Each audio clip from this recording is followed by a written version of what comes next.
What if I told you there was a coin that is supposed to keep increasing in value that's similar to Ample, but was created before it?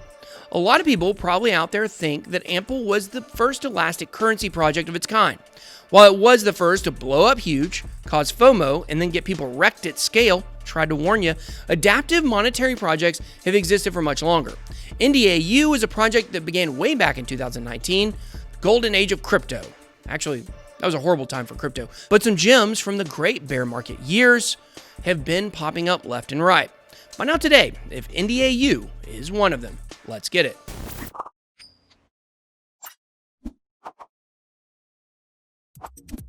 Welcome to BitBoy Crypto, the hardest working channel in all of cryptocurrency. If you're new, hit that subscribe button, join both my free Telegram groups and my new Discord server, the BitBoy.Live, to learn more about crypto or connect with me and the Bit Squad.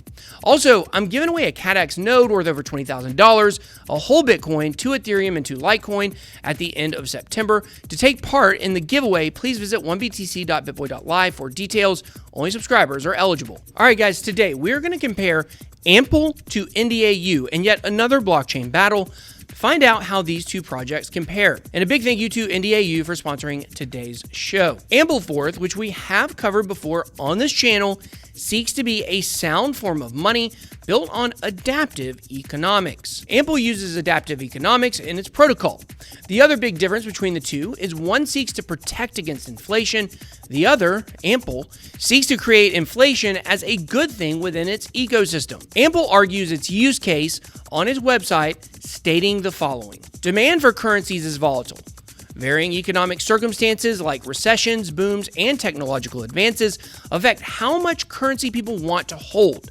In the case of fixed supply currencies like gold, silver, and Bitcoin, these changes in demand are expressed entirely by changes in the value of the currency. This means the volatility of demand translates into the price of anything denominated in that currency, including contracts and notably debt. For this reason, sudden shocks in demand can destabilize ecosystems supported by fixed supply assets. The greater the complexity of an ecosystem built on fixed supply assets, the greater the risk of cascading failure. To address the issue, Ample has the ability to fairly and automatically adjust its supply in response to demand without any need for a bank. Ample is nicknamed the elastic cryptocurrency due to its ability to expand and contract its supply in response to the demand it is seeing. The protocol's unique token dynamics make it a promising form of collateral for DeFi, while NDAU is seen as the world's first adaptive digital currency. NDAU was created as a long-term store of value with staking income and a goal of buoyancy. It means can it float? They float. It has the ability to rise with increasing demand while mitigating downside volatility. Both coins adjust their supply based on real-time demand. Both are known as elastic cryptocurrencies. Ampleforth's protocol's implementation of counter-cyclical economic policy sets it apart from other DeFi protocols, while NDAU is in the same adaptive currency category as Ampleforth. However, there are some key differences. So let's talk about that. What are some of the differences between Ample and NDAU? One way that NDAU is different from Ampleforth is in the expansion and contraction part of its adaptive monetary policy. Ampleforth calls this process rebasing. According to NDAU's website, their philosophy is that an important part of stability includes the gradual inclusion of a currency into contracts denominated in that currency. This is a big reason people hold USD in general, to pay near-term obligations denominated in dollars when they don't wish to be caught short because of fluctuations between assets. As an example, if someone is obligated to pay 100 NDAU at a future point in time, that amount is fixed according to a contract. With NDAU, if you have an amount of NDAU in your wallet sufficient to cover the 100 NDAU obligation, it won't involuntarily be subtracted due to a sudden uncontrollable contraction monetary policy the way Ampleforth does during a rebase. NDAU's contraction only happens when defined actions by the owner occur that they have a choice over. Unlike Ample, the amount of NDAU in your wallet and accounts will never change beyond your control. Shifting back to Ample, what is Ample's counter-cyclical economic policy? Simply put, this means the demand for Ample increases, the supply of the tokens also increase to offset changes changes in price. This countercyclical nature is desirable from an investment perspective as it gives Ample a low correlation to the likes of BTC and ETH.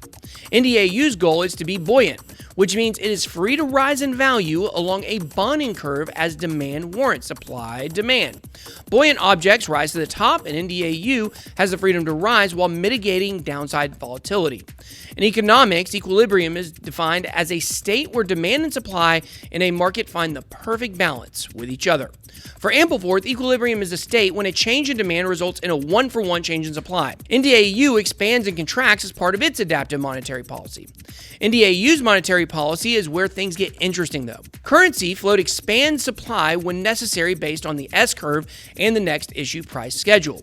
At any given time, there are 5 defined NDAU price points. Number 1, the next issue price. The current price at which reserve NDAU is sold according to the next issue price schedule. The release of NDAU into the marketplace occurs gradually following a well-defined technology growth pattern. This growth occurs naturally along an S-curve.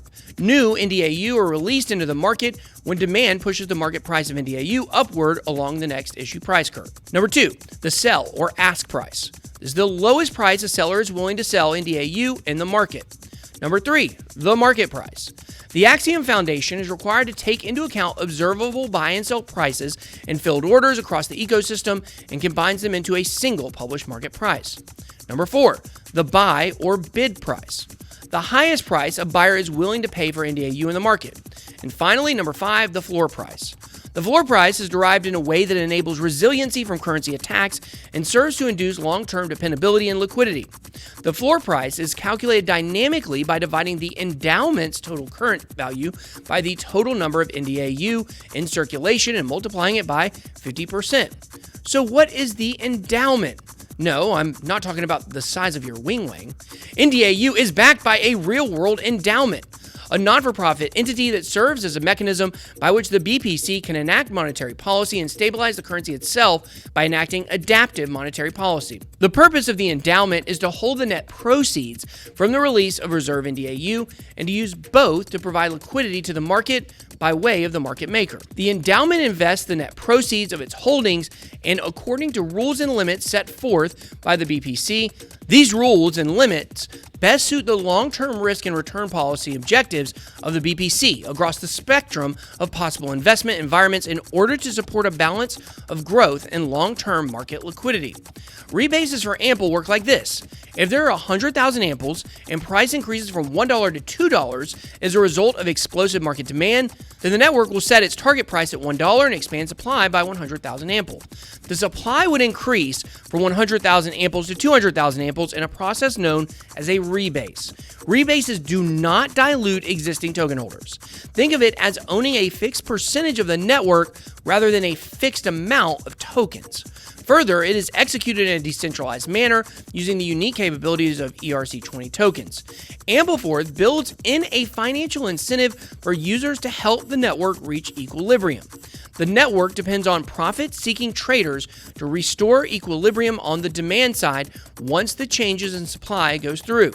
As an asset whose price is determined by the free market, arbitrageurs can sell their newly credited Amples for $2, creating market pressure and bringing Ample's price back to equilibrium at $1. Unlike Ample, NDAU has unique staking. Conventional cryptocurrency staking can be confusing or require trusting third parties with your private keys, sometimes like exchanges. Ampleforth has no built-in staking income opportunities, and you can only leverage Ampleforth for passive income by playing the complicated and risky game of DeFi yield farming and liquidity mining, which, let me tell you, I just lost $40,000 playing with DeFi. Gosh, that's such a bad joke. NDAU's staking income features are at the core of NDAU's design. As a holder, you automatically earn yields by simply holding NDAU in your wallet app, no complicated staking needed. And you can even choose to earn more by locking your accounts for specific periods of time.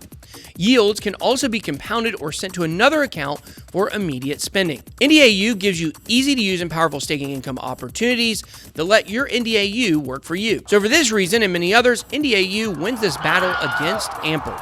Try it out, Ample boys. Stop! He's already dead. Got one more little tidbit for you guys to note about NDAU you should pay attention to. OneEro, the same developer of Ndau.io, announced today it has launched a new software platform aimed towards accelerating the development of central bank digital currencies, or CBDCs. The OneEro digital currency platform allows central banks and other financial institutions to rapidly bring to market new, secure, scalable, and easy-to-use digital currencies with fully customizable monetary policies to combat the rapid inflation and value instability that's prevalent across various emerging and developing countries. According to the Bank for International Settlements, 80% of banks are engaged in or are about to start work in CBDCs. And of these, more than half are exploring both general purpose and wholesale CBDCs. Top motivations include payment safety, domestic efficiency, financial inclusion, and cross-border payments. OneEro has spent the past 3 years at the forefront of blockchain development, launching the world's first adaptive digital currency, Ndau, in 2019, and now releasing its CBDC platform built on the Cosmos Tendermint protocol. If you wish to pick up a bag of Ndau, it's only traded on 2 exchanges right now, according to CoinMarketCap, but could be worth a look.